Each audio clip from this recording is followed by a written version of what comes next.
Hello students, welcome to accounts classes. Dear students, today I am going to discuss the another type of error. The name of the error is error of principle. Error of principle means wrong classification of expenditure or receipts as capital and revenue. In other words, we can say that while passing journal entries, we have treated revenue expenditure as a capital expenditure or revenue receipts as a capital receipts and vice versa, yani ulta. Now students, what are the steps for rectification in case of error of principle? First point you have to keep in mind, when asset is purchased, debit asset account and not purchase account.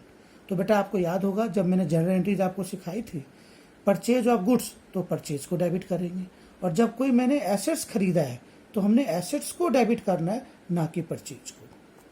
Second point बेटा, when any asset is purchased and any expense is incurred in purchasing that asset. अब बेटा वो expense assets का part है, इसलिए हम expense को debit ना करके क्या करेंगे, debit the assets account not the expense account. If by mistake an expense account is debited, correct it by crediting that expense and debiting the asset account. Third point beta, when any asset is sold, credit assets account not the sales account. बेटा मैंने कुछ rules बनाए हुए हैं. In case of error of principle we can directly rectify the error of principle if there is a wrongly debited. जिसको गलती से debit किया उसको आप क्रेडिट कर दीजिए, जिसको आपने गलती से क्रेडिट किया है उसको आप डेबिट कर दीजिए. और बेटा एक एंट्री होती है omitted, you have omitted to pass the general entries, तो इसकी रेक्टिफिकेशन क्या होगी, pass general entries for the rectification of error. और बेटा फोर्थ इंपॉर्टेंट पॉइंट है, errors of principle do not affect the trial balance.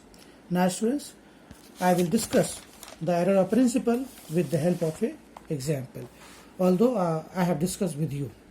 First point, wages paid for the construction of office debited to wages account rupees 20,000. अब बेटा देखो, building का खर्चा था, हमने उसको वेजेस को डेबिट कर दिया, तो रॉन्गली डेबिटेड टू वेजेस. अगर मैं डायरेक्ट एंट्री करूं तो वेज को क्रेडिट कर देंगे. तो इसको हम दो तरह से कर सकते हैं. अगर मैं डायरेक्टली करूं तो building account debit to wages, क्योंकि रॉन्गली डेबिटेड टू वेजेस, इसको रेक्टिफाई करने के लिए wrong entry wages to cash, reverse cash to wages. और बेटा करेक्ट एंट्री क्या होगी, बिल्डिंग टू कैश.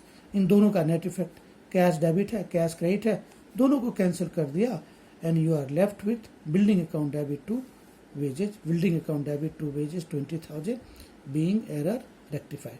तो बेटा इस मेथड से भी कर सकते हैं, हम डायरेक्टली भी कर सकते थे. कैसे directly, wrongly debited to wages, हमने वेज को गलती से डेबिट कर दिया तो इसको ठीक कर दीजिए, वेज को क्रेडिट कर दिया. मैंने आपके लिए नोट लिख दिया बेटा, wages paid for the construction of office should be debited to building account because it is a capital expenditure. Second question बेटा, machinery purchase for rupees 50,000 was passed through the purchase book. अब देखो बेटा, purchase का मेरा debit होता है, तो गलती से परचेज को डेबिट कर दी तो हम क्या करेंगे, परचेज को क्रेडिट कर देंगे. और ऊपर क्या खरीदा था, मशीनरी या फर्नीचर, जो भी है बेटा. मशीनरी नहीं करके हम यहाँ पे फर्नीचर लिख देते, फर्नीचर परचेज, तो एंट्री क्या होगी बेटा, फर्नीचर टू परचेजेस. अब बेटा इसको ठीक कैसे करेंगे, रॉन्ग एंट्री, परचेज को किया था, purchase account debit to cash, reverse cash to purchases. और करेक्ट एंट्री क्योंकि बेटा एसेट्स खरीदा है तो फर्नीचर टू कैश. अब बेटा cash cash cancel, you are left with furniture to purchases, furniture account debit to purchases being error rectified. तो बेटा ये सारे एरर्स ऑफ प्रिंसिपल के क्वेश्चन थे. And today I will give you the assignment on errors of principle. Thank you.